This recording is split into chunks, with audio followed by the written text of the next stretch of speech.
Paul Graham from Optimal Body Personal Training. Today I'm going to cover how to create a weight loss journal that actually works. So today I'm going to cover the 6 key components so you can create a DIY weight loss journal, or you can go to the link below in the description and actually download a free weight loss journal template.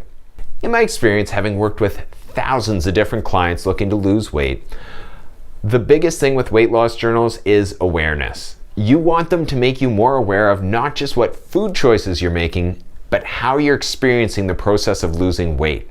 Most people that are going to get off track with their weight loss are going to feel like they have problems with motivation or willpower or not knowing how to stick to their diet or their plan. Most weight loss journals focus simply on food, which, although obviously that's a really important component, you need to go well beyond that. And I'm going to cover the 6 things you need in your weight loss journal so that you can be successful. So in our weight loss journal template, we have a column for what foods you're eating, and then as well, you can note what times you're having your meals at. Obviously, the food component is very important. We're not going to talk too much about that. We cover that in lots of other videos. Number 2, the second thing is hunger levels. So we use hunger levels to teach clients how to lose weight so that they don't have to obsessively count calories all the time. We use a 0 to 10 scale to help teach them what proper satisfaction and hunger looks like. And so we have a column here where you can note how hungry you are. This is really important information because you want to be getting the right levels of hunger so you're going into a good energy debt and losing weight, but you're not getting too hungry. And so this can help with awareness of starting to understand what it feels like with proper hunger levels and satisfaction levels. Number 3, feelings and mood. A lot of times people are very resistant to actually tracking this. But here's the thing, most people that come to work with us struggle with emotional eating, feeling like they have no willpower around certain foods, feeling like they can't control themselves when it comes to specific foods. And this could be chocolate or chips or pop or cake or pizza or any number of different things. Most of the time, most people frame it mentally like they don't have enough willpower to avoid these foods. From our perspective, people that are feeling this way don't realize what a strong component emotions and feelings are playing in towards their cravings for certain foods. There's obviously huge physiological factors when it comes to food cravings, but in my experience, the vast majority of people are actually having it related more towards feelings.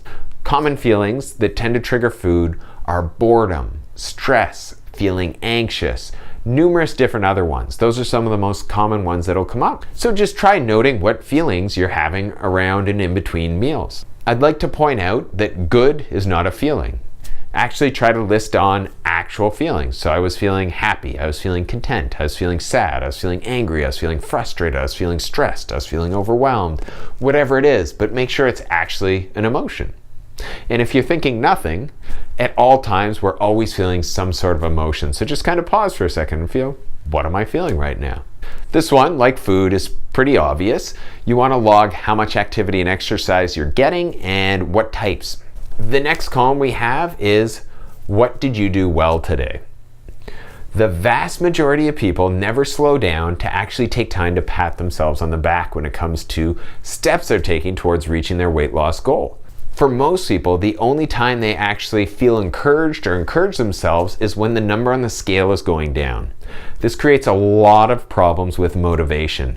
What you want to do is start framing things so you're taking time to pat yourself on the back for things that are not just the outcome of the scale going down.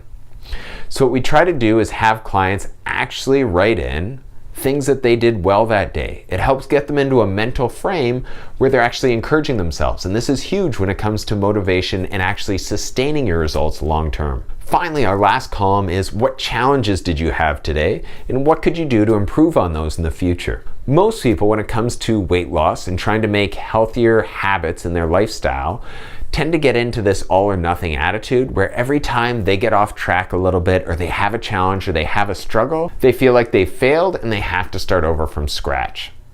This is what causes most people to not see long-term progress and actually sustain the results they're getting.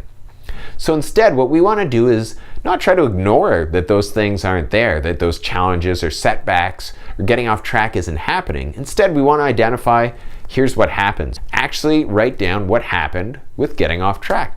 Then you want to actually take the time to identify, well, what could I do next time I was in that situation so that I'd be either less likely to get off track or not get as far off track. This is one of the biggest things in our coaching process that we use to help clients get long-term results, helping them identify strategies where they can start to improve on challenges instead of just wiping the slate clean and feeling like you have to start over the next day. You have to learn from those. So there you go. We've covered 6 things that I'd suggest you use in your weight loss journal. Each one of these things is really important, especially a lot of the ones that people tend to resist. So listing off emotions and feelings that are happening when they're eating certain foods, or just generally throughout their day, as well as listing off what challenges and barriers and roadblocks they've encountered, and then what they can do to overcome those, and finally, listing off what things they feel they've done well. I would say those 3 columns are as important, oftentimes for many people, more important than the columns with what types of food they're eating. There you go. You can have a DIY weight loss journal, or again, you can go follow that link and download a free copy of our weight loss journal template.